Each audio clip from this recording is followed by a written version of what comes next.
I actually want to start with Lukaku here because, among other things, he had an interview with France Football and he talked about his connection with Antonio Conte. He also said that he believes he's among the top 5 strikers in the world.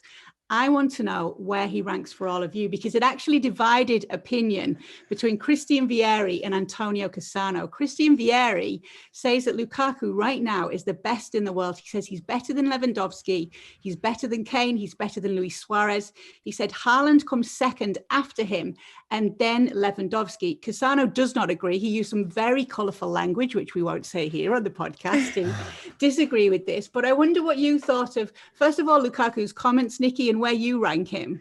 I think saying that Cassano used some colourful language is almost superfluous. Anytime Cassano speaks, there's going to be something colourful. I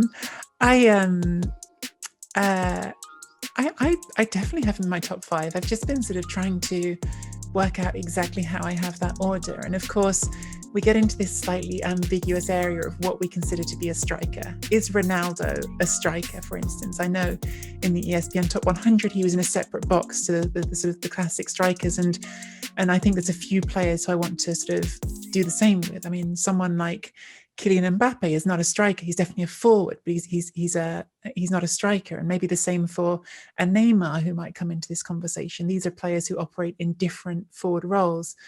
If we're just talking about what I have in my head, which is like a real number 9, I think Lewandowski is certainly at the top of the list. And then I'm not certain who I'm putting clearly ahead of Lukaku after that. There are other people who are in a bracket very close together. I think Harry Kane is certainly in that.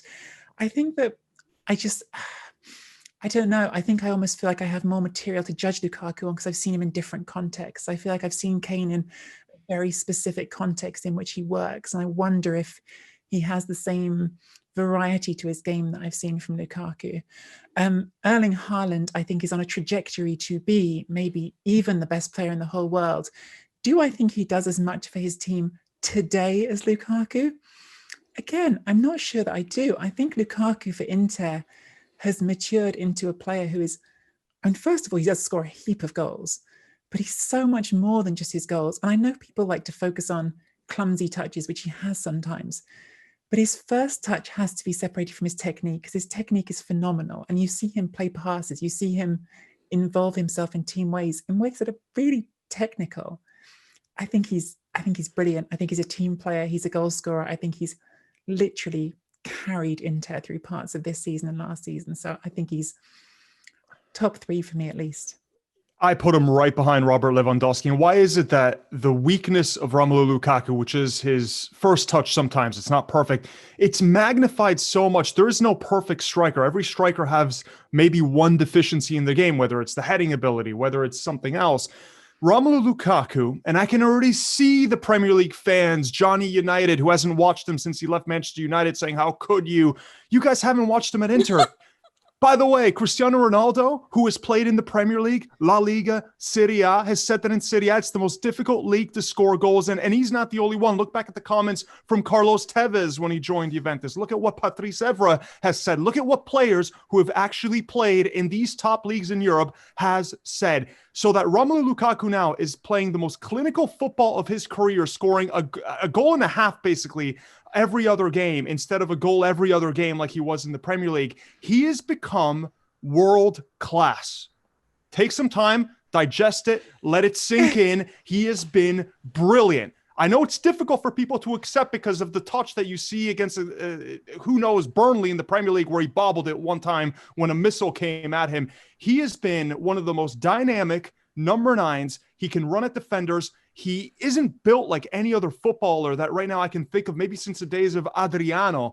He has been absolutely brilliant. He has a manager in Antonio Conte who believes in him, who desperately wanted him back from his days at Chelsea. He always wanted Lukaku. He thought, I can get this guy to fit brilliantly in my system. I can play with him on the counterattack. I can play the ball off of him. We've seen Lukaku work well with Lautaro, actually be able to combine. We've seen him run past defenders as a 6'2", 210-pound striker. He has been clinical. He has been able to work with his teammates, and he scares defenders. Look back at the video against Jamie Carragher. Jamie Carragher on YouTube was trying to mark him, and Lukaku, when he receives the ball with his back to goal, he's physically stronger than any striker that these defenders will face. He can turn you. He's got that left foot. He can beat his man off the dribble. I love Romelu Lukaku, and I'm putting him in an echelon that I have never put him in my entire career. That's not brilliant. A game that Matteo's talking about. It's actually some footage for Soccer AM in England that is actually worth watching, where it's more of a clinic from Lukaku on how to deal with defenders coming at you, but it's definitely worth watching. Mina, what do you think on this whole situation? I don't know if you remember, but I hate this kind of topics because they're so subjective. I mean, for me, there's no one ever better than Karim Benzema, but that's only because I look for those skills in a forward. I don't necessarily like forwards who are forwards, like proper number 9 strikers, you know. I mean, Icardi is a great goal scorer, but he's not really the kind of striker that I would want on my team, you know.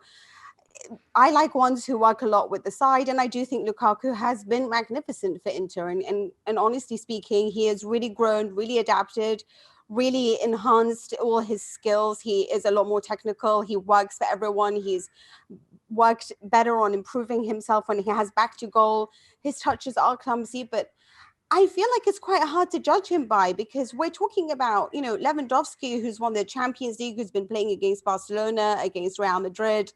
And we're talking about Karim Benzema, who's like, the 3rd all-time top scorer? I'm probably making that up, but one of the all-time top scorers in the Champions League.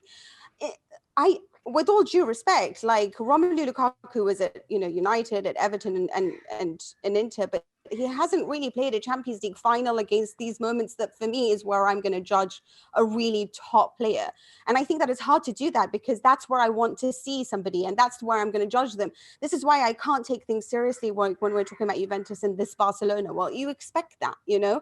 And again, in the top games last season against Juventus, against Borussia Dortmund in the Champions League group stage, against Real Madrid now this year, he works really hard for the team, but he's not scoring the goals that I need you to score when I'm looking for my number 9 that I'm dependent on. I know you're going to get very angry with me, Matteo. This isn't anything, but it's also not fair to say in many ways because we're judging him based on 6 group stage matches, and that's also not fair. We need a whole season of him playing in the Champions League with a better team, you know, people that are constantly providing and playing with him as opposed to being entirely dependent on him to judge. So this is why I find it really hard to say he's necessarily the best or not. I think we have many, you know, when you look at Lewandowski, there's more games to judge him on. Benzema, more big games to judge him on. But in terms of what he's done, Ciro Immobile has done for Lazio, what Lukaku's done for Inter, what Morata's currently doing for Juventus, I don't know if that necessarily makes them all the best players or not. I need to judge them based on whether or not they win semi-finals and Champions League finals, really. Thanks for watching ESPN on YouTube. And for more sports highlights and analysis, be sure to download the ESPN app. And for premium content plus live streaming, make sure to subscribe to ESPN Player.